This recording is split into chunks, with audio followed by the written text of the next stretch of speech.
So may 3 chapters pa tayo. Hindi naman sobrang haba na itong una, saka yung pangatlo. Anong gusto nyo? Tapusin na natin today para next week ay quiz na lang. O gusto nyo pa magtira ng next week na isang chapter? What do you want? You want to finish it today para next week ay chapter quiz na lang? I also provide the PowerPoint after our class.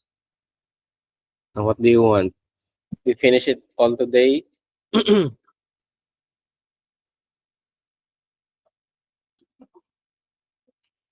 Sagot kayo kahit sa chat box.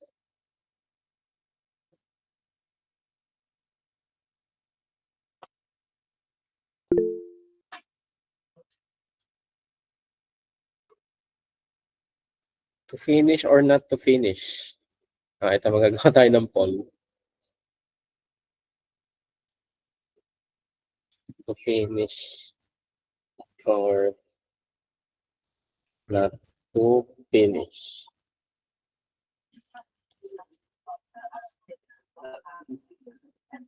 Okay.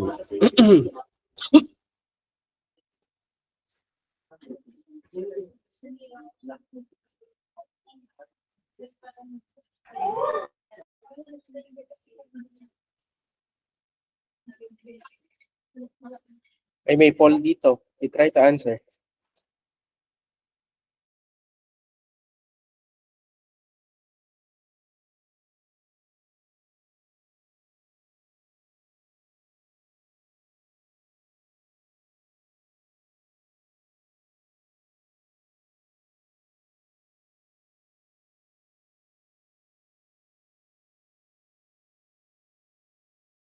Grade 7. What's the CPL? Senior.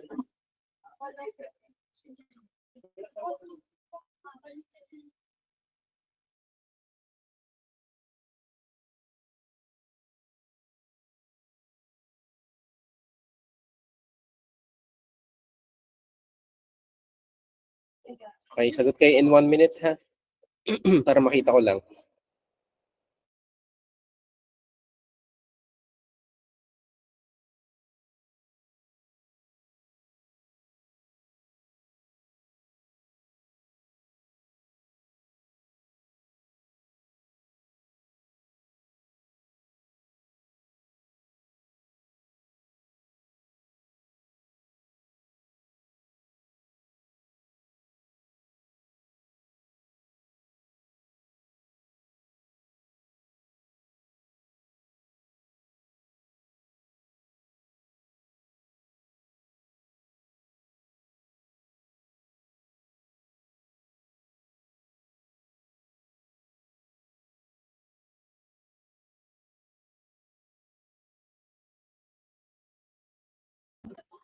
Okay. So parang not to finish. Okay? So ang i-discuss natin today class ay 2 chapters ha. 2 chapters. Para next week, isang chapter na lang. Tapos ay tawag dito. Long quiz. Okay? So yung long quiz ay coverage ng mga na-discuss natin after ng prelims. Okay? Sige. So, kita niyo ba class yung yung PowerPoint? Kita? Okay, sige. Ba dito? For today, we will discuss first stress reactions after disaster. We've discussed na an abnormal reaction to an abnormal situation is normal. Okay? So, una't higit sa lahat, tandaan natin, each survivor is unique. Okay? Or each survivor's disaster is unique. So, dahil na-discuss natin to before, magkakaibang uri ng disaster o ng catastrophe yung pwedeng ranasin ng tao. And na-discuss din natin last week na minsan o madalas mas mataas yung severity ng reaction kapag man-made or human-induced kaysa sa natural. Ano? So, pwede kasing accidental trauma, for example, car accident, okay? Or vehicular accident, fire explosion, okay? At the same time, meron din tayong tinatawag na natural environmental catastrophe. And pangatlo, yung mga human-induced. Okay? Pangalawa, unique ang every individual or every survivor. Ano, imagine niyo class, for example, kunyari, 2 tao na aksidente. Ano, 2 tao na aksidente. Yung isa, prior to the accident, may depressive symptoms na. Yung isa, normal. Sino sa tingin niyo yung mas makaka-cope o mas mabilis makaka-cope? Sino sa tingin niyo? Who has better or who has faster coping, has a faster coping mechanism? Yung prior to the accident ay may depression na o yung prior to the accident ay normal yung capacity to address stress? What do you think?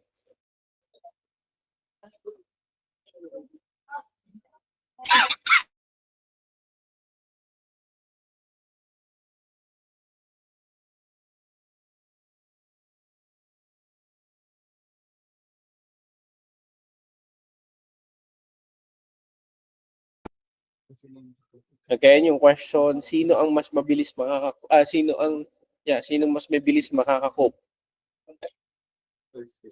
Ngayon lang.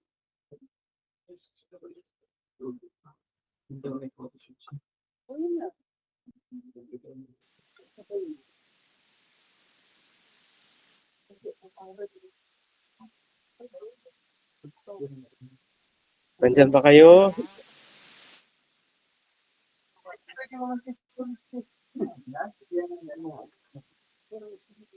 Okay, again, sino ang mas mabilis makaka, for example, nakaranas ng aksidente 2 tao, sabay sila. Yung isa, prior to the accident, may depressive symptoms. Yung pangalawa, wala. Who has better coping? Yes, wait. Megan. Sir, yung ano po, yung wala pong depressing symptoms. Okay, very good. Okay. So, malinaw yun. Obviously, malinaw na yung walang prior depressive symptoms ang may mas mabilis na ability to cope. Pangalawa pa, magmamatter dyan, yung kanilang traits or characteristic. Okay? Sinasabi din class, when it comes to the survivors, ayan, may mga factors. May mga iba pang factors. Okay? Again, kapag mas mataas yung threat sa buhay, kapag mas malaki yung threat sa buhay, tandaan nyo, mas susceptible sila sa trauma. Pangalawa, I do not know if I mention this. Kapag mas mataas o mas madami yung sensory exposure, mas mataas yung mas mataas yung susceptibility sa trauma. Okay? Last week, I also mentioned, again, yung hippocampus natin, siya ay responsible sa memory. And, ang hippocampus natin, mas madali niyang ma-remember, okay? Mas madali niyang ma-remember yung scent, tsaka yung naririnig. Okay? Tandaan niyo yun ha. Mas madaling naaalala natin o mas nare-retain ng hippocampus natin yung amoy at yung naririnig. Kaya di ba, I think I mentioned to you last week, di ba? May mga experience tayo, okay, na hindi natin gaanong tanda yung nakita natin. Pero alam na alam natin yung mga narinig natin. Mas nare-retain siya. Yung kasing sense of sight, lumalabo siya throughout time. Pero yung sinabi sa'yo, mas madali siyang matandaan o mas matagal siyang nare-retain. Okay? So, yun. At the same time, helpers including medical, morgue, security personnel, rescue or fire may also experience direct or indirect traumatization. Okay? So, ano yung mga examples yan? Personal injury, fatality of loved ones and friends, property loss, relocation, etc. Okay? Madali na maintindihan yan. Now, what are the types of victims? So, we have the primary victims. Pag sinabi natin class, wait lang, nawala. Pag sinabi natin na primary victims, basically sila yung nakaranas directly ng trauma. Okay? Secondary victims, okay? Ito yung mga relatives o family members na nakaranas noong direct trauma ng mga primary victims. Tertiary victims, ito yung mga responders. Mga emergency responders. For example, Red Cross, NDRRMC, mga police, mga firemen rather. Yung quaternary naman, sila yung mga members ng community. Okay? Na hindi talaga, kunyari nabalitaan lang. Okay? So, ang isa ay, yun nga, nagkakaroon ng post-traumatic stress. Tandaan nyo class, magkaiba ang post-traumatic stress syndrome sa disorder. Okay? Ano sa tingin nyo class? Though wala pa kayong abnormal psychology, ano sa tingin nyo pinagkaiba ng post-traumatic syndrome tsaka ng post-traumatic stress disorder? Anyone? What is the difference between post-traumatic stress disorder and post-traumatic stress syndrome?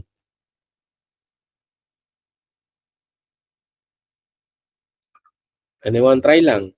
Pag syndrome tsaka disorder. Pag disorder, yan, ano na siya, seryoso. Pero yung syndrome kaya, ano pag syndrome?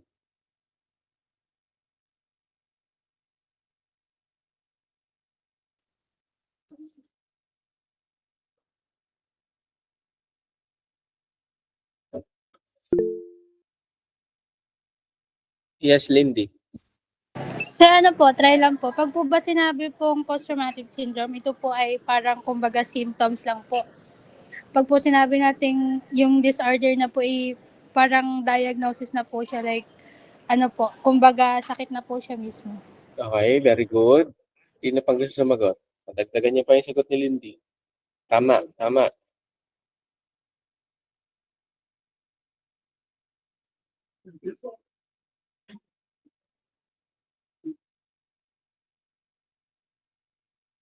Wala na.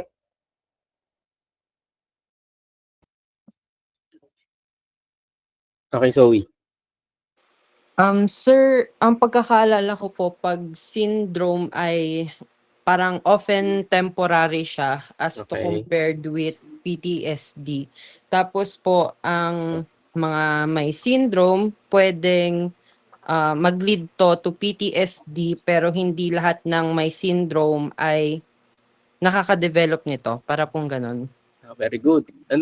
Syndrome, natural class, natural na kapag tayo nakaranas ng isang traumatic event, may emotional, psychological, physiological response tayo.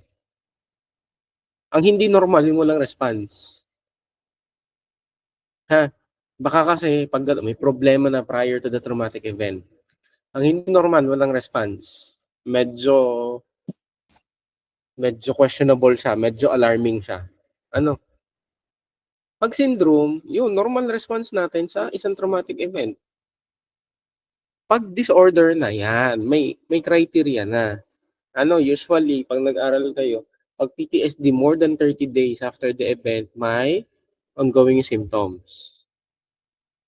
Okay? Kaya class, yung kasing pag PTSD yan, medyo malala na, tandaan nyo, it is important to help survivors recognize the normalcy of most stress reactions in disaster. Okay? Kaya pag humarap kayo, kunyari, PFA or mental health first aid, you try to acknowledge, you try to acknowledge na naiintindihan nyo. Huwag nyo sasabihin, okay lang po yan. Ha? Huwag kaiba yung naiintindihan ko po doon sa okay lang po yung nararamdaman nyo. Walang okay doon. Naintindihan nyo yan?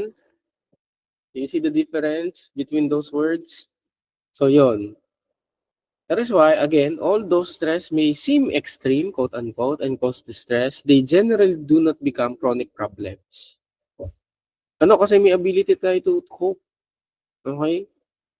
Tingnan nyo, most people recover from stress, moderate stress, reactions within 6 to 16 months. Tama ba? 6 to 16 months.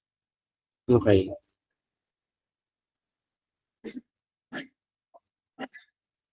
O yan, tingnan nyo ha. Ano ba yung response natin to disaster yan? Heroic, honeymoon, disillusionment, tsaka reconstruction. Pag heroic class, tandaan nyo, kunyari, under threat, kunyari volcanic eruption. Okay? Hindi naiisip ng tao yung takot. Okay? Anong nervous system ang naka-activate pag heroic phase? Anong nervous system? Ilang beses natin dinidiscuss yan? Kasi fight or flight yan. Anong nervous system? You can answer in the chat box. Pag heroic, kunyari, ayun nga, tingnan nyo, nagre-rescue, nag-shelter, tumatakbo. Okay? Tingnan nyo, mga emergency responder, even the survivors, hindi naiinda yung gutom, hindi inaantok, they can work for hours or for days. Yan, sympathetic. Okay? Sympathetic nervous system. Ngayon naman, pagkatapos ng heroic phase, honeymoon phase, optimistic ang tao. Di ba? Tingnan nyo. Pagkatapos ng isang disaster, marami, pagdating sa evacuation center, tuwan-tuwa yung mga survivors, yung mga evacuees, di ba?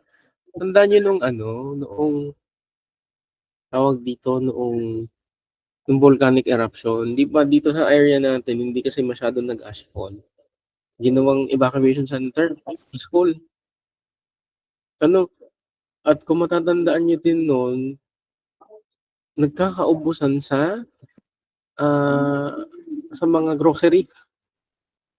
Ng pagkain, ng toilet supplies. Do you remember that? Na-experience nyo yun? Noong 2020? Okay. Kaya parang very optimistic. Ang tingin din ng mga survivor, ang daming tumutulong sa amin, makakabalik din kami agad sa community namin. Pero tandaan nyo, may tinatawag dun sa point of view ng mga donor, may tinatawag tayong donors fatigue.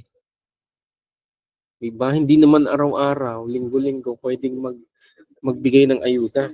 Napapagod din ang mga yan. Numinipis din ang monetary resources. Kaya nga by the third week, yan, nagdi-diminish na yung resources. Papasok ngayon yung survivor sa disillusionment.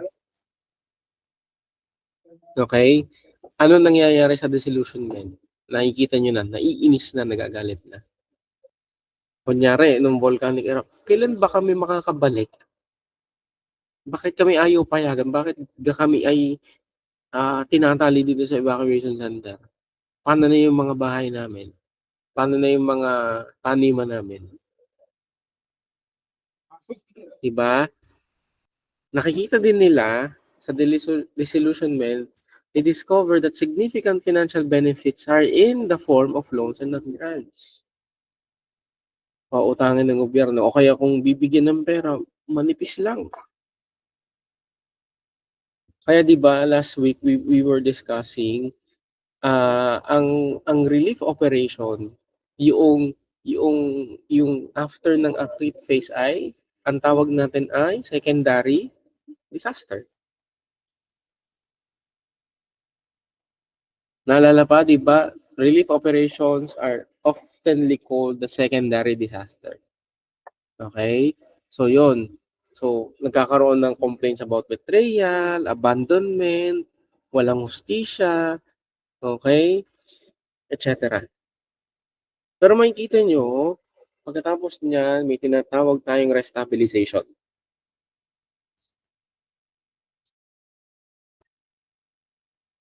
So, yung galit, yung inis, nagsasubside yan.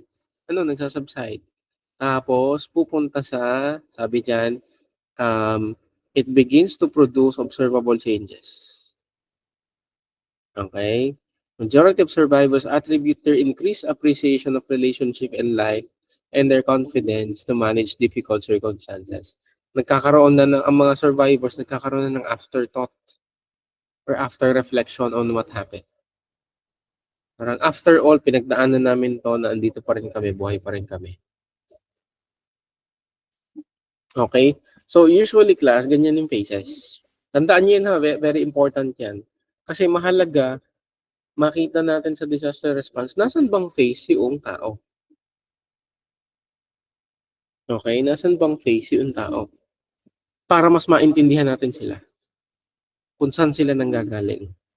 Kaya tandaan nyo ha, yung galit, yung inis nila, normal yon. Okay? Lalo na kapag nasa phase ng disillusionment. Pangalawa, yung optimism nila right after the rescue, do not invalidate it. Normal yon. Okay? Minsan kasi, tayong mga hindi direct, sabihin ng primary victims, hindi natin, talaga ba, sigurado kayo na makakabalik kayo? Baka may ganun kasing thinking. Kailangan natin maintindihan, sila yung dumaranas ng disaster and may phases yung experience nila sa disaster. Okay? Kaya kung makikita nyo, tingnan nyo yung, kung ilalapat natin sa plane ng emotions, tingnan nyo ha, heroic, yan, nasa impact, kunyari, pumuputok ang bulkan, tingnan nyo ha, ang sabihin natin, ang overall response. Okay? Tapos, mas tataas sa honeymoon phase. Bumabagsak ang emosyon sa delusionment. Yan, tingnan nyo. Tapos, ay reconstruction. Okay? So, ganyan siya. Tingnan nyo yung pre-disaster tsaka yung reconstruction. They are fairly the same level.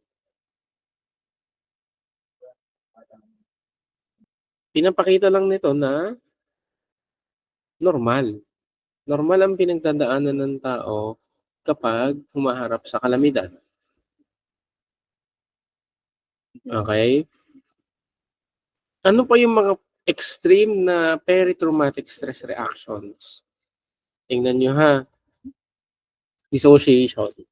Ano, parang minsan kapag sobrang traumatic yung event, nagkakaroon ng short-term amnesia.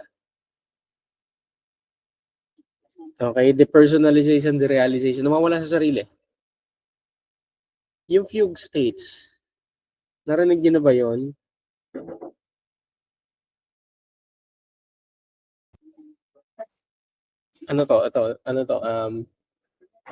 Medyo relevant pa to. Pag sinabing fugue states, have you heard that term, fugue?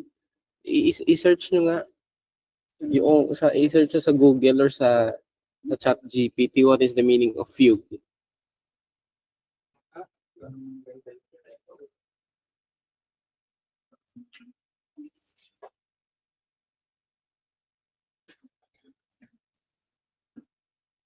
Nakita na, what is the meaning of fugue?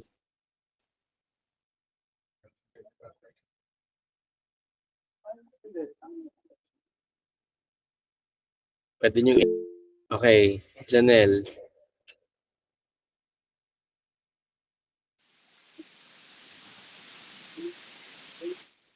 Yes, Janelle.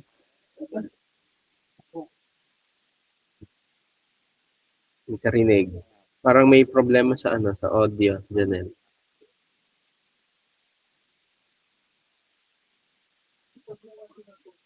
Hello? Yan. Okay. Ano po siya? A temporary state where a person has memory loss. Okay, very Amnesia good. and ends up in an unexpected place. Okay, very good. Yung fugue class, meron sa abnormal psychology, meron tayong tinatawag na dissociative fugue. Tandaan niyo yung no, balita a few months ago, yung mag-fiancé, yung babae biglang parang 2 weeks na lang para magpapaalam lang na bibili ng ng damit o ng sapatos para sa wedding ay biglang nawala. Nakita niyo ba yung sa balita?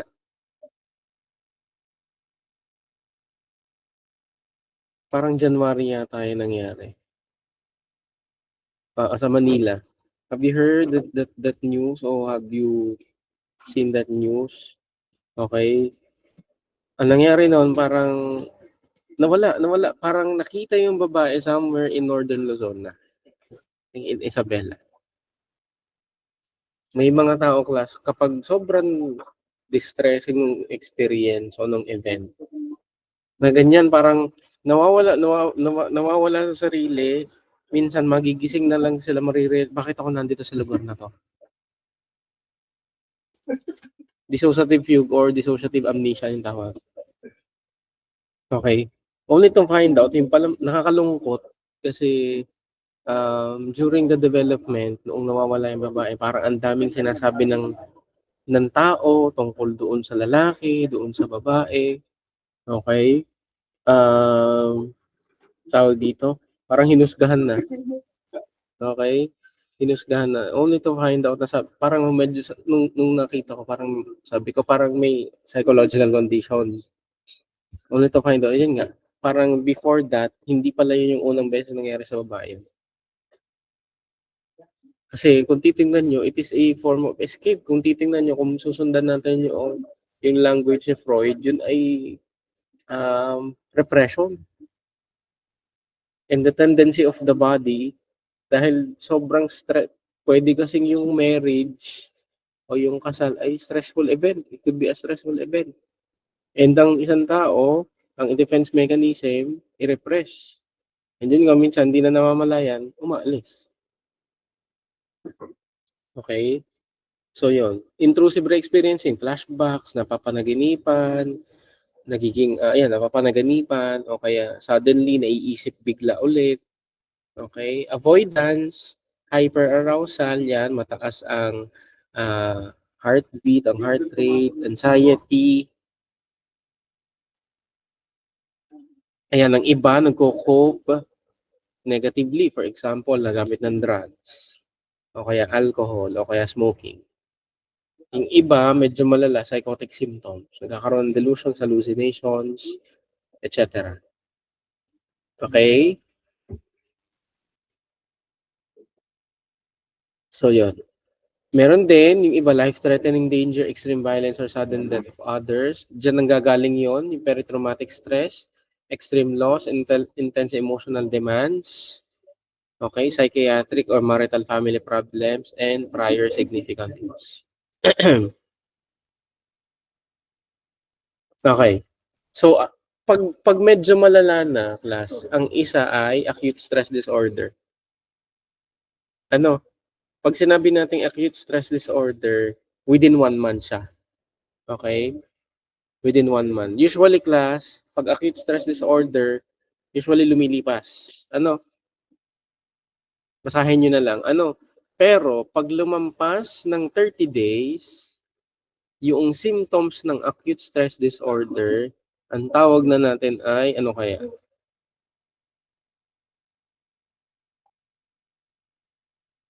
Pag lumampas na ng 30 days, hindi na siya acute stress disorder. What will it be? Dinidiscuss natin kanina, pinag-differentiate ko sa inyo kanina.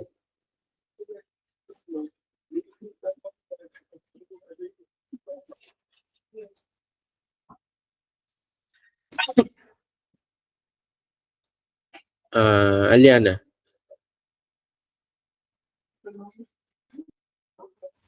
Okay, oo. Ano dun sa dalawa? Syndrome or PTSD na? Okay? PTSD na. Okay? For us to understand it more, okay? Oh, please watch this. Wait lang.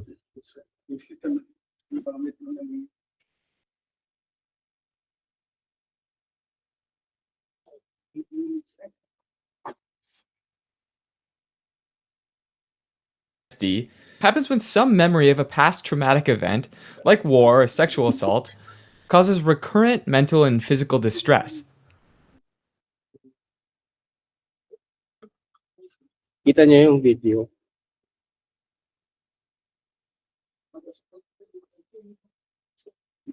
Okay, sige. Wait lang Just watch it.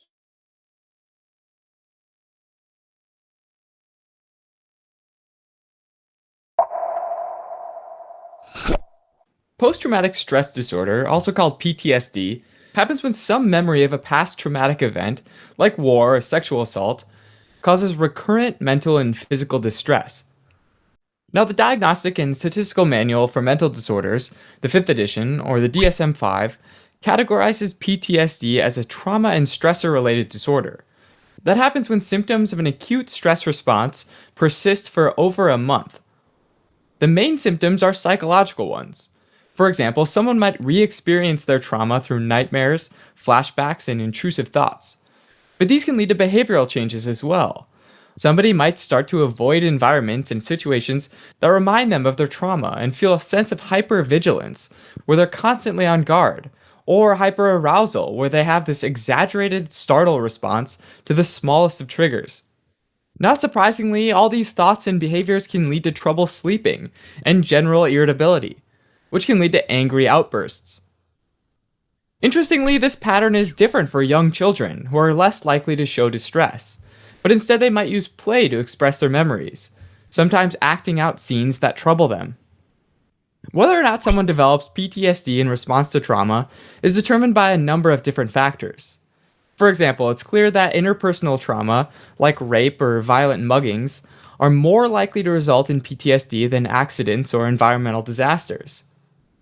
In addition, people that go through extreme trauma as children are more likely to develop PTSD in response to other traumas faced in their adult life. Having said that, if someone manages to develop effective coping strategies for trauma, including having a social support network, then that can help with future traumas as well. As far as causes go, there are some clues about biological factors related to the development of PTSD. For example, people with dysfunctions of the hypothalamic pituitary adrenal axis, deficits in the arousal and sleep regulating systems in the brain, and problems with the endogenous opioid system, which helps with pain control, have all been shown to be at higher risk for developing PTSD. PTSD has also been linked to having a family history of mood disorders or anxiety disorders. The precise mechanism, though, that ties all these relationships together has yet to be worked out. Treatment for PTSD can be kind of complicated, since people with the disorder are often reluctant to engage with the trauma in any way, in their thoughts, their emotions, or in their conversations, which can make treatment really hard. Research has shown that exposure therapy, which slowly exposes individuals to situations that cue recall of the trauma, can be very effective. Group therapy is also a popular choice for people with PTSD, because it provides survivors with a safe place to relive their trauma in a supportive environment. In terms of medications, antidepressants, in particular selective serotonin reuptake inhibitors, or SSRIs, can help to reduce depressive symptoms that often accompany PTSD, and can help minimize flashbacks and nightmares. Anti-anxiety medications can help decrease the heightened physiological arousal often seen in people with PTSD. And finally, sleep aids can be helpful because lack of sleep and restlessness is such a serious problem with PTSD. In addition to this, a lot of people with PTSD self-medicate with alcohol and other substances, which can actually worsen their symptoms and their overall health. So, an important treatment consideration for both therapy and medications is to help alleviate their symptoms while also safely managing substance abuse issues. So, as a quick recap, PTSD usually happens after a violent interpersonal trauma and involves recurring thoughts that persist for over a month and can be managed with effective coping strategies and medications.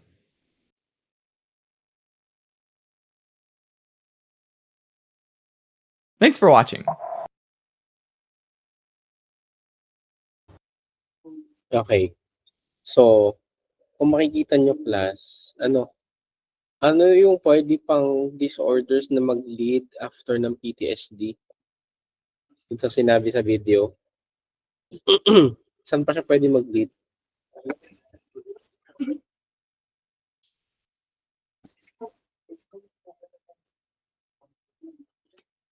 Or could it lead? Example, a person developed PTSD because a traumatic event. Saan siya pwede mag-lead? Na disorder pa.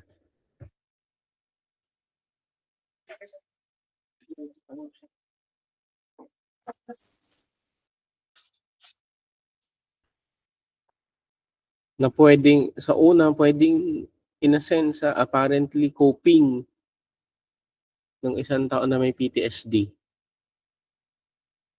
Or could it lead? Beatrice? Sir, addiction po. Okay, very good. Very good. Addiction. So it could be substance. Ano? One example is substance or isa pa ay alcohol. Very common siya. And anong sinasabi nun? Anong sinasabi nun? Lalo na kapag substance or alcohol use disorder. Minsan hindi ko may mga times, hindi lagi. Siya ay hindi independent. Lagi siyang may pinanggagalingan. Kaya nagsasanga-sanga ang mental health condition ng isang tao na may PTSD. Okay? Yung ganamang hindi ka makatulog. Yung ganamang nare-experience mo. Tapos na yung traumatic event, nare-experience mo. Minsan, magsosort ka sa alcohol para makatulog ka. Okay? Yeah. Okay? So, yun. Minsan, magsosort ka sa drugs para yung isip mo lumayo doon sa re-experiencing. Yung isip mo lumayo doon sa flashbacks. So, usually, class, kapag may PTSD yung isang tao, usually, kung hindi man lagi, may mga times, may sumasangayan sa ibang mental health condition. So, ganun siyang kalala. Okay, tingnan nyo to ha. Hindi ko alam kung magpe-play yung audio.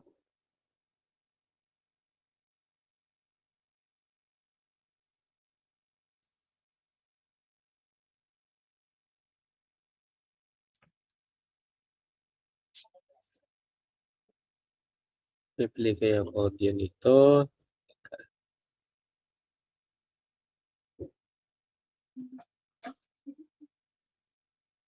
Rinig nyo ba? May naririnig kayo? Wala. Wait lang.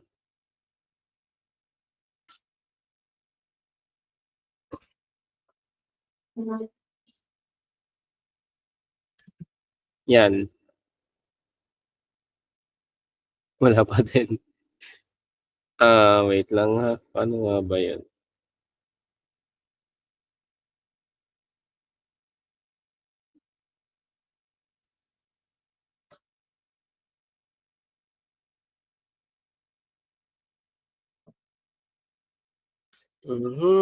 Bakit hindi siya nagpe-play?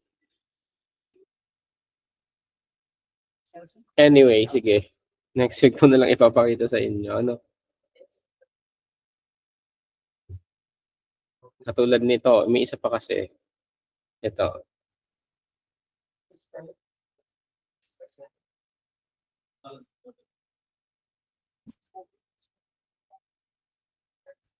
Tingnan niyo yung tao.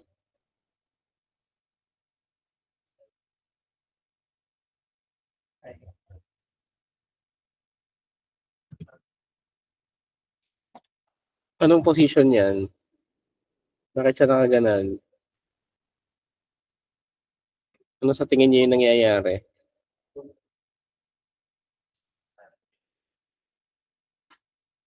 Ano sa tingin niyo pala ang profession ng ng lalaki?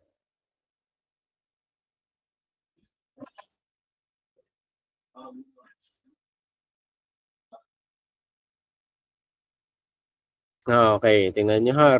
Reliving, re-experiencing the traumatic event as if he was still in a combat field.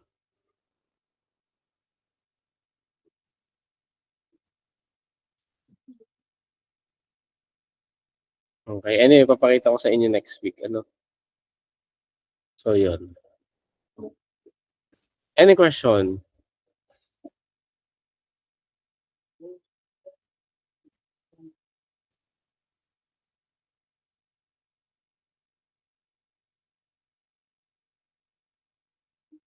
No question so far?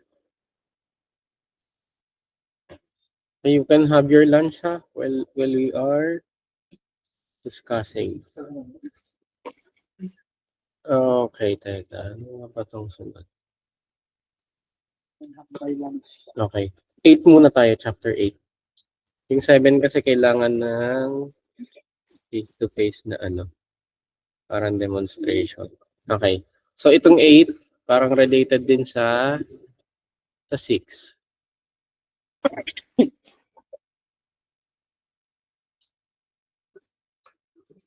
Okay. So again, tingnan natin ha. Kailangan nating makita kahit yung simple terminology na parang sabi niyan, transformation of victims to survivors. Ano klaseng pinagkaiba ng tinatawag kang biktima o kaya survivor? Is there a difference or pareho lang sila?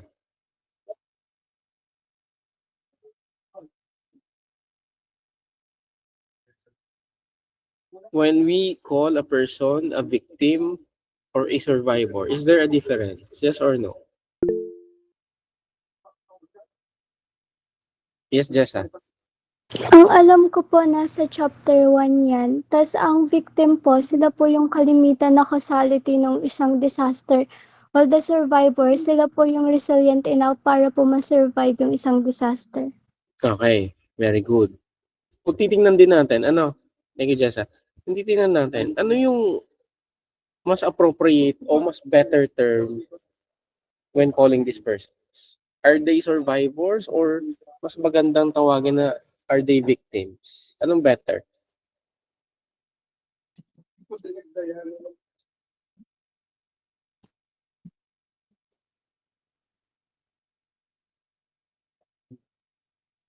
Okay, survivor.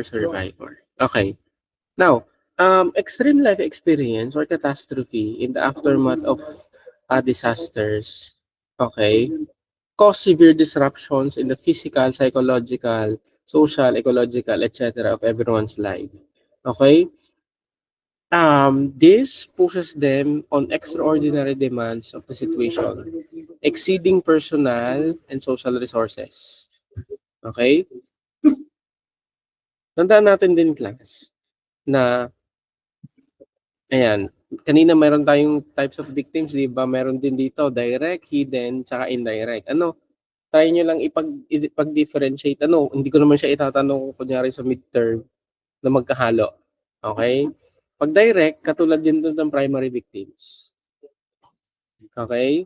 Ang goal, focus of relief, rescue, and disaster management response. Ito kasing class victims na to, nasa point of view to ng mga disaster mental health responders. Okay? Yung kanina, yung primary hanggang quaternary, general point of view siya. Ang hidden victims naman, ito yung mga nasa relief, nasa rescue. Okay? Tandaan nyo class, sila ay nakaka-experience din ng anxiety, ng sadness, ng depressive symptoms. Okay? Na dapat hindi din ini-ignore o dinideny. Kaya class, remember, I think I've also mentioned this to you, yung mga police, yung mga emergency responders, yung mga nasa healthcare, sila ay susceptible din sa post-traumatic stress syndrome. Ikaw ga naman, for example, araw-araw o regularly nakakakita ka ng aksidente. Diba? So, given na pwede ding magkaroon ng psychological response ang tao. And indirect victims, yung hindi nila na-experience mismo yung disaster, pero in one way or another, they are affected by it. That is why, okay, it is very important to empower the survivors. To empower the victims into becoming survivors. Pag kasi biktima, very passive. Di ba? Pag biktima, very passive, para bang wala kang control sa nangyari sa'yo. Pero pag tinatawag natin silang survivor, the mere fact that they were able to overcome what happened to them, pinapakita natin na meron pa rin silang control sa kanilang buhay despite what happened to them. Okay? So yan, same lang to halos psychosocial, physical reaction, cognitive reaction, emotional, socio-behavioral reaction, spiritual reaction. Kaya lalo na sa spiritual, may mga maririnig kayo na pinaparusahan tayo ng Diyos, kaya ganito. Okay? Very common yan, lalo na sa mga Pilipino. Kaya, minsan, ang response din ay spiritual coping. Okay? Ng marami ng ilang Pilipino. Ano yung mga coping mechanism natin? Okay? Una, spirituality. As I've mentioned earlier. Pag sinabi natin na spirituality, hindi lang siya nakabase sa religion, pero spirituality in a Filipino sense, relationship with God. Regardless of your religion or religious affiliation. May mga other forms of spirituality, for example, mindfulness, okay? Pinapakita natin, at tingnan nyo din na sa narrative ng mga Pilipino, lalo na yung matatanda, at tingnan nyo kahit kukumustahin nyo lang, ano yung response lagi nila? Awa ng Diyos. Ito, awa ng Diyos, buhay pa. Okay? I think, yun, naririnig nyo yun sa mga matatanda. Awa ng Diyos, buhay pa, awa ng Diyos, nakakakain pa sa loob ng 3 beses sa loob ng isang araw. Diba? Mga lolo't lola natin, ganyan lagi yung response. Okay? Pangalawang coping, bayanihan orientation. Family orientation and bayanihan. Okay? Pag sinabi kasi yung pamilya, hindi lang yung isang generation, hindi lang yung tawag dito, yung relatives, yung kaapelido, kamag-anak. Minsan, ang pagtingin natin sa pamilya ay extended kahit hindi natin kaano-ano. Diba? Kahit yung kapitbahay. Diba? Kahit nga yung crush nyo, yung tawag nyo sa nanay o tatay nila, tito, tita, kahit hindi nyo naman kaano-ano, crush nyo lang. Diba? That's how we look family. Diba? Tito, tita agad ang tawag, crush pa lang. Okay? So yun, kasi tayo class, marunong tayo makipagkapwa-tao. Diba? In culture and psychology, lalo na particularly sa psikolohiyang Pilipino, ang konsepto natin ng others ay yung ng ibang tao ay hindi others. Kasi pag sinabi nating others, para bang parang third person in a literal sense. Pero kapag kapwa, di ba ang definition ni Virgilio Enriquez ng kapwa ay shared inner self doon sa taong yon. Ano, parte ka pa rin noong iyong kapwa. Kaya napakadaling tumulong sa atin. Napakadaling makipagsimpatya sa atin o makipag-empathize sa kapwa natin kahit hindi natin pamilya. Okay? Sunod ay emotional coping. Okay, tinatawanan ang problema. Nginingitian ang problema. Diba? Ganyan tayo. Ano? Kumbaga, we know how to find humor in every catastrophic situation. Kunyari, di ba, bahana, kunyari may reporter live. Ano yung makikita nyo sa likod? Mga nakakaway pa. Okay? Nakasakay sa refrigerator, nakasakay sa gulong, nakakaway pa, nakangiti pa. Okay? So, yun. Cognitive coping. Sa cognitive coping class, malinaw yung seeking information. What happened? Kaya napakahalaga ng communication dito, napakahalaga ng media. Okay? Ang problema sa mga Pilipino, yan nga, tingnan nyo, neighborhood sharing of news and information. Okay? Ang problema dito, minsan, o madalas sa mga Pilipino, napapasobra. Okay? Napapasobra siya. Dumadating doon sa punto na hindi na siya sharing of information. Nagiging chismisan na. Diba? Chismisan na. Mamaya makita lang, for example, ay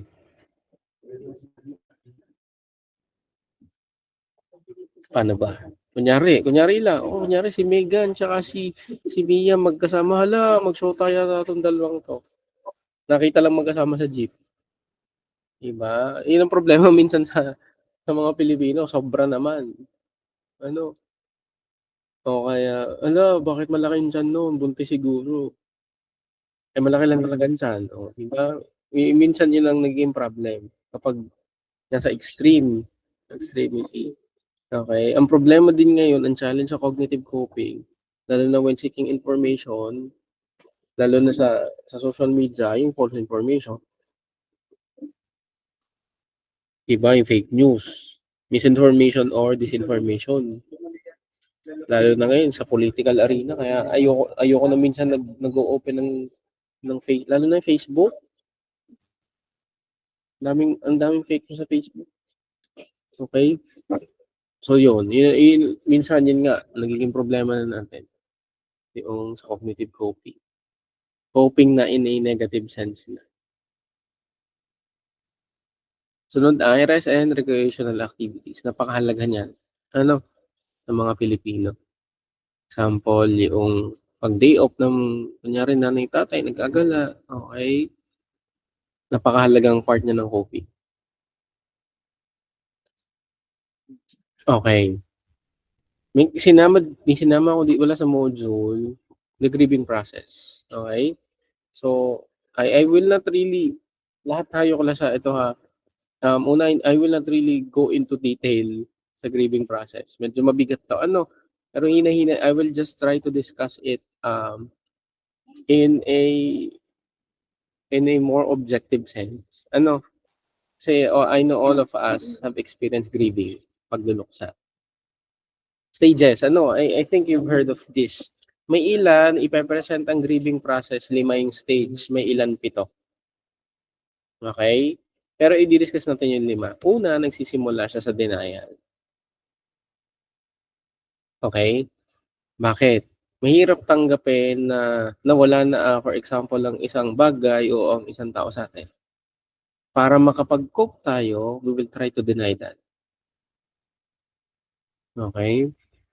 Diba, minsan kapag may loss, parang, talaga ba? Wala na siya? Wala na yun? Okay? Kunyari, sa ex nyo, okay? Pumupunta kayo sa denial stage. Tandaan nyo, class, pag sinabi natin grieving, hindi lang sa loss of a loved one. Hindi lang sa death. Ano? Magbigay pa nga kayo class ng ng other forms of grieving.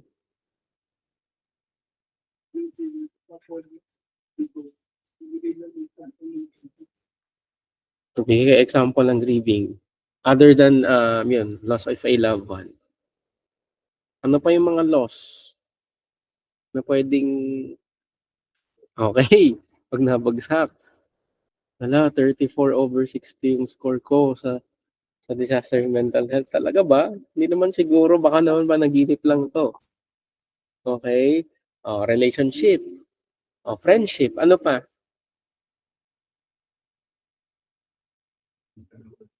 Yan, very good. Jody, pet grief. Ano pa? Sa mga living things lang ba tayo pwede mag-grieve o mag-grieve?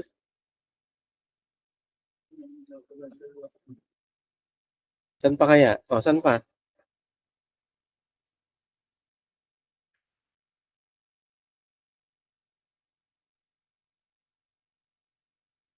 Yan. Tama, ayan na. Sa cellphone, nasisira. Yan. Tama, Megan. Yung sa bahay. Minsan sa bahay din, kunyari, all your life, kunyari nakatira kayo sa isang bahay, sa isang probinsya, tapos suddenly kailangan nyo lumipat. Di ba? Suddenly kailangan nyo lumipat. Opportunities. Kunyari, trabaho, bagong umalis ka doon sa dati mong trabaho. Okay, very good. So yan, so hindi lang siya, ang grieving, hindi lang siya sa tao, hindi lang sa relationship, pwedeng sa hayop, pwedeng sa mga bagay na hindi nabubuhay. Okay? So yun, ang unang stage, denial. Okay?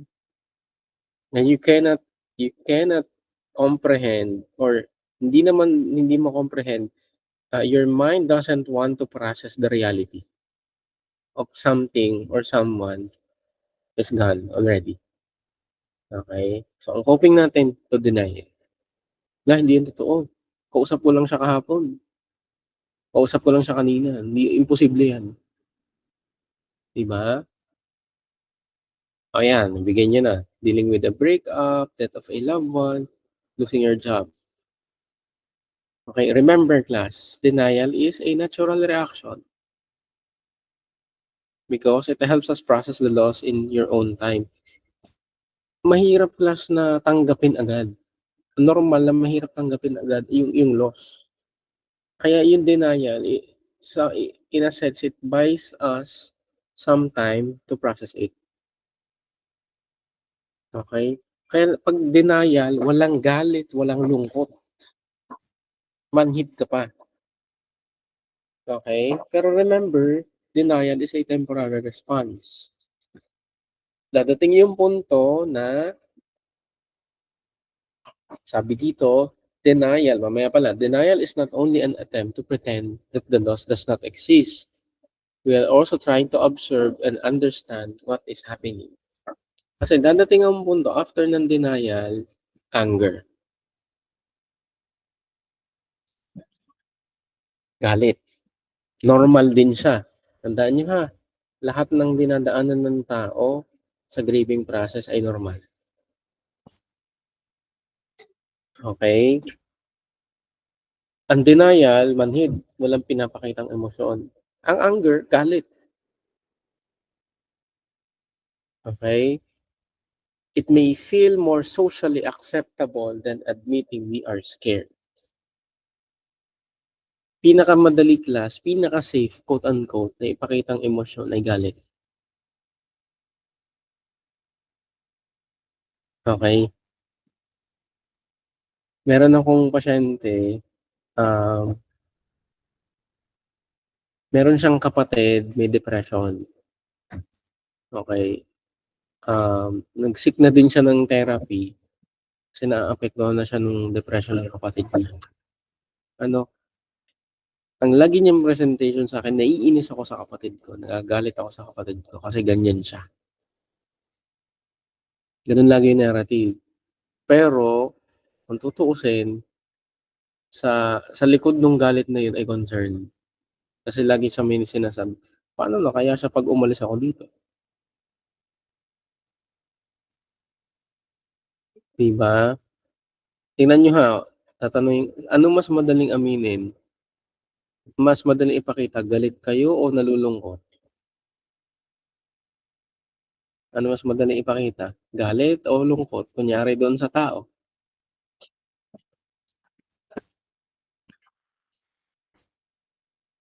What is usually acceptable? Galit. 'Di ba? Kasi when we are angry, para bang ang pinapakita nito, toughness. 'Di ba? You are tough. Kasi nagpapakita ka ng strong emotion. Compared kapag sadness could mean vulnerability. Kaya mas madali ipakitang galit. 'Di ba? Kaya tingnan niyo, kunyari loss of a loved one, anong maririnig niyo? Tawag dito, "Ang daya mo naman, nakakainis ka. Bakit mo ko iniwan? Bakit mo kami iniwan agad?" 'Di ba? You will hear those narratives. Nakakainis, ang daya mo, okey? Sabi mo ganito, ganyan. Okey? Kunyari sa ex, ang daya mo, akala ko kakain pa tayo ng Jollibee, o kaya pupunta tayo Enchanted Kingdom, 'di ba? So yun, anger. Anger also tends to be the first thing we feel when starting to release emotions related to loss. Now, after anger, okay, ito yung mga sinasabi ko kanina, bakit ako, bakit nangyari sa akin 'to, ang daya mo, okay? Isa pa, makikita niyo, minsan hindi sa words pinapakita yung anger, minsan nagdadabog. Minsan, directed sa ibang tao, okay? Sunod ng anger ay bargaining. Nakikipag-bargain ka pa. Parang you are willing to, sabi diyan, you are willing to do anything to alleviate or minimize the pain. Kunyari loss of a loved one, ibalik niyo lang po sa'kin si gan'to, mag-aayos na po ako. 'Di ba? O madaming estudyanteng ganito, lalo na 'pag end ng semester, "Sir, ano pong magagawa ko para pumasa pa? Magbabait na po ako, gagawin ko po lahat. Ipasa niyo lang ulit ako." Yan, ang dami naming nare-receive na ganyan, 'pag end ng semester, saka maghahabol 'pag may grade na, 'di ba? Nakikipag-bargain pa, okey? Minsan kanino tayo nakikipag-bargain? Sa Diyos, sa Supreme Being, 'di ba? As if, yun nga, parang may magagawa pa kahit, wala na talaga. But again, katulad ng anger, ng denial, bargaining is normal. Again, bargaining is normal. Okay? Sinasabi din, bargaining comes from feeling of helplessness. Desperate na yung situation, wala na, eh. Okay? Ito pa, nagkakaroon din tayo ng pagsisisi sa sarili o sinisisi yung sarili. Kaya siya nawala, kaya siya namatay dahil kung ginawa ko lang 'to before, sana hindi ganito. Kaya ang ginagawa natin ay pag-bargain. Bigyan niyo pa po ako ng mas mahabang time. Kasama siya. Okay, parang ang nagfo-focus, ano yung mga kulang mong ginawa noong naandito ka pa sa lugar na 'to, nasa trabaho ka pang ito, buhay pa yung alaga mong ito, kasama mo pa 'tong loved one na ito. Dahil binabalik tayo doon sa mga kakulangan natin, ang tendency natin, mag-bargain. Okay, yun. Sinasabi, we also sometimes make the drastic assumption that if things had played out differently, we would not be in such an emotionally painful place in our lives. Again, bargaining is normal. And yan, depression. Pagkatapos ng depression, ito yung pinakamalalim na emosyon. Pagkatapos pala ng bargaining, ito yung pinakamalalim na emosyon, yung depression. Kapag nakita natin, wala akong magagawa sa bargaining. Parang case closed o wala talaga. Gagawin natin, magkukubli tayo. Yan. Usually, depression, ayaw mo nang kausap, ayaw mo nang may nakikita, gusto mo lang mapag-isa. Okay? Inwards yung sadness. Okay? So, yun.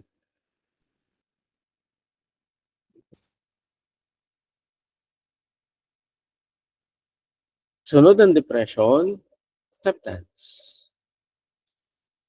Okay? Sunod ng depression, acceptance. So, acceptance isn't necessarily about being okay with what happened.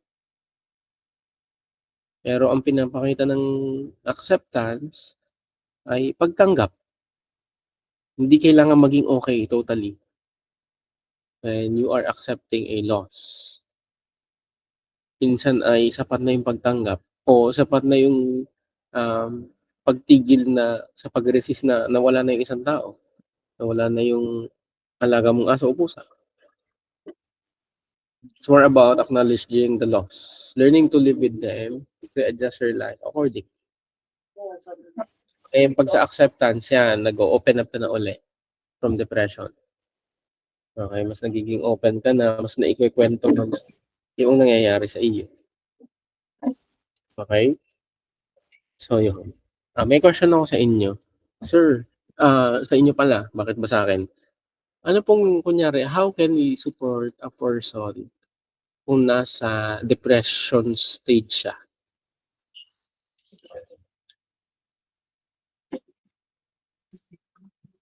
Paano niyo matutulungan ng isang tao kapag nasa stage siya ng depression sa grieving process?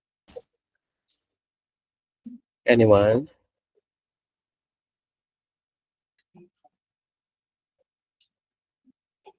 Anyone who wants to try?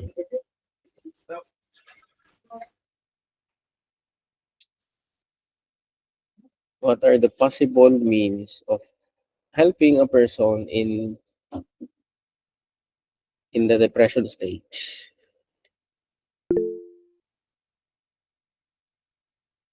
Okay, Princess.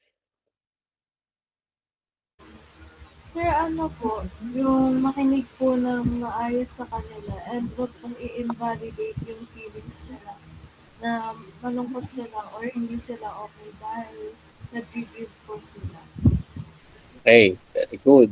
Eh, paano nga, di ba? Sa depression din kasi, ayaw. Kunyari sinabi sa'yo, ayoko nang kausap. Lumayo ka sa paningin ko. Sabing ganun. Sige, Jillian. Ano po sir, siguro po ay simple lang po na checking on them po or parang kahit hindi po ayaw po niya makipag-usap or ayaw po niya ng may kasama, yung pag-check lang po natin sa kanila from time to time po na pinagdadaanan po nila yun. Parang kahit hindi po natin sila nakakausap, nache-check po natin kung may mga symptoms po or may mga ano pa po na kailangan po ng iba yung pagtingin po or parang chine-check po talaga natin sila kung ano po, magiging okay po ba sila kung okay or hindi na po nila kaya yung situation na pinagdadaanan nila. Okay, very good. So, yung simple checking in, yung parang yung words na nandito lang ako kapag kailangan mo ng kausap, ganun. Yung pangungumusta time by time, hindi naman kailangang magkaroon kayo ng response. Kung magkwento sa inyo, doon tayo pupunta sa sinabi na ni Princess. makinig ng hindi inuhusgahan, listening non-judgmentally, being empathic. Ano? So yun, ganun. Kasi yung depressive phase, kailangan pagdaanan yun ng tao. Hindi natin para pilitin na magkwento. It's part of the process. It's part of the process. Ang importante doon, maiparamdam nyo in one way or another na you are there. Okay? Na hindi siya nag-iisa. Na kapag kailangan niya ng kausap, malalapitan siya.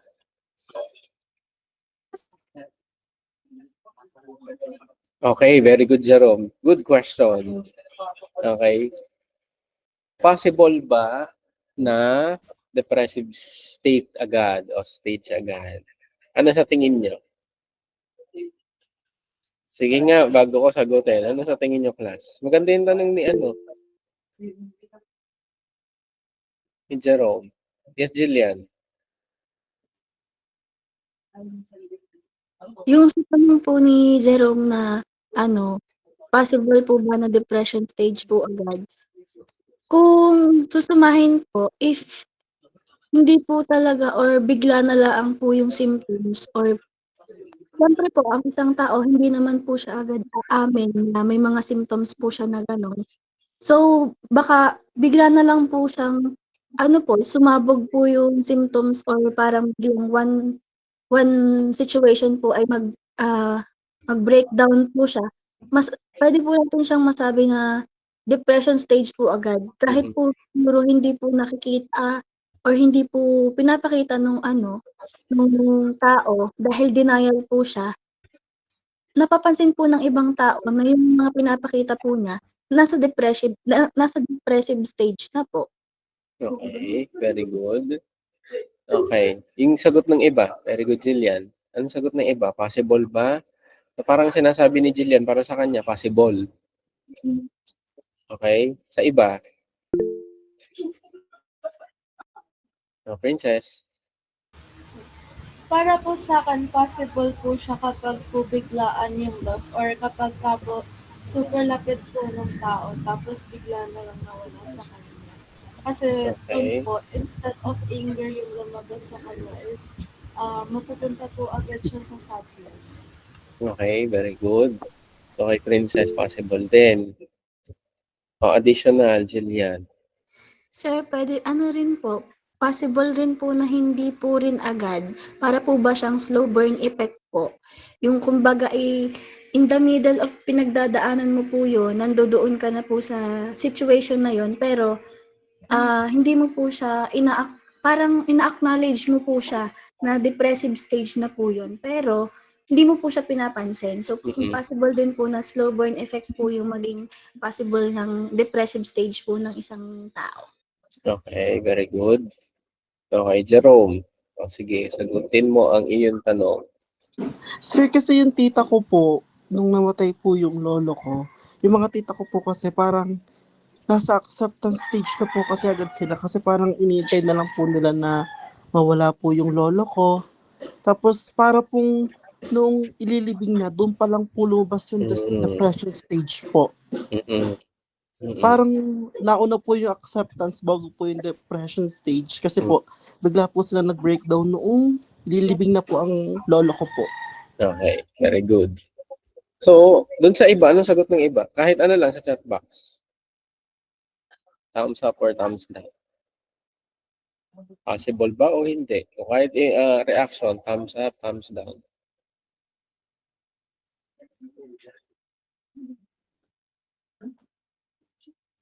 O kahit hindi lang sa depressive, pwede bang hindi magkakasunod? Pwedeng mauna kunyari yung bargaining. Okay. Pwede. Pwede. Itong stages of grief, okay? O yun, possible na mag-reshuffle. Itong stages of grief ay ideal. Ang malinaw dito ay, yan, very good. Maganda yung term, Jody. Non-linear siya. Ang grieving ay non-linear. Una, anong i-consider natin? Yung tao. Magkakaiba tayo tingnan nyo dun sa na-share ni Jerome. Bakit yung iba niyang tita okay na tapos yung isa hindi pa. Magkakaiba tayo ng pagpoproseso ng grieving. So nakadepende yan sa tao. Pangalawa, yun nga, na-discuss na din naman natin no kanina. Ano ba yung pinagluluksaan mo? Okay? May mga tao kasi, for example, ito example lang, may mga maririnig kayo.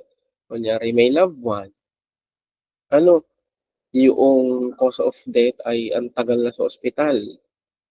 Na para bang ayaw na nilang mag-suffer. Yung tao. Diba? Para kunyari, maririnig, tutubuhan po, okay? Lalagyan ng ganitong equipment, okay? Ang bubuhay na lang po sa kanya ay makina. Di ba may mga maririnig tayo na, hayaan nyo na po, wag na po kayo sa mahirapan pa. Nawala na dun yung anong nawalang stage doon? Sige po, okay na po, kahit po wag na, ay sa mahirapan pa. Ano yung nawalang stage, kung makikita nyo? Denial, ano pa?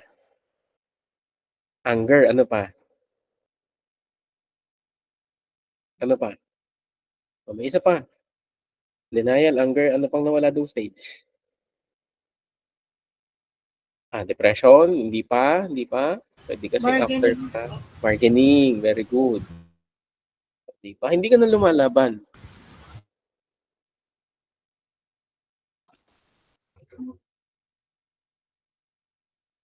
Yeah, pwede din, may God. Pwede. Pwede nga sa acceptance ka na, bigla ulit denial. May ganun. Kunyari sa ex mo, tanggap mo na, tapos may nagpaalala sa'yo, yun, balik sa anger.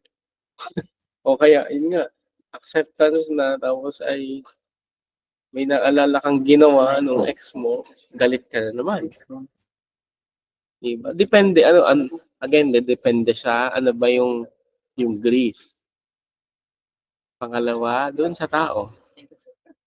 Tingnan niyo din yung sinabi ni Jero, magkakaiba tayo ng pagproseso. Yung iba niyang tita okay na, yung isa, nun palang sumabog. Nung ililibing na. Diba? That's how we process grief. It's very personal. Okay? Grief is very personal. Nakadepende sa atin. Saan stage yung nililibo? Pwede siyang denial, Jerome.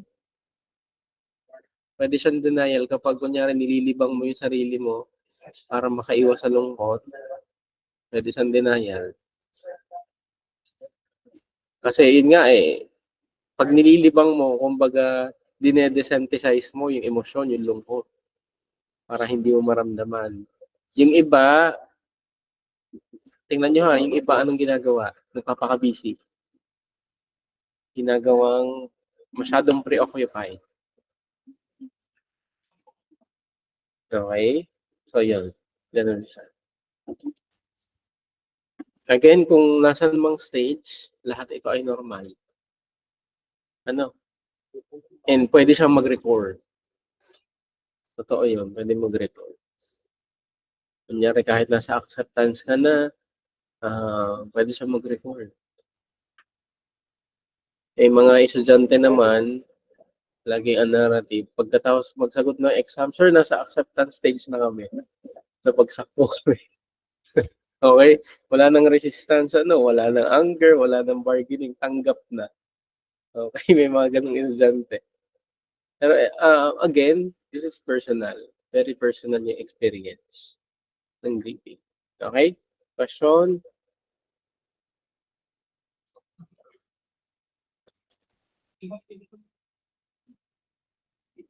Okay. Regardless, sa disaster and transformation of victims to survivors, regardless, ginhawa naman yung ating ultimate. Diba? It is not simply remaining alive.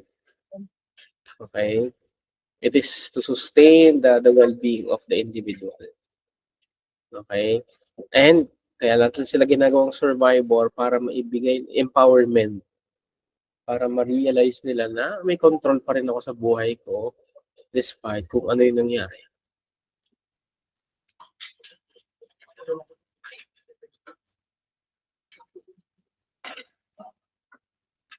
Okay? So, yun. Any question?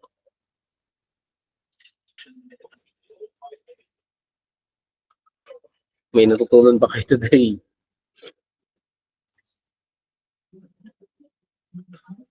Ayun. So, next week, chapter 7, tapos ay quiz tayo ha. Quiz tayo. All the chapters after the midterm. The midterm. The prelims. So, yun. Ano pang ayun lang muna so far. Yun lang muna so far. Okay, so isa-share ko naman sa inyo yung PowerPoint. Okay, so thank you and have a good day.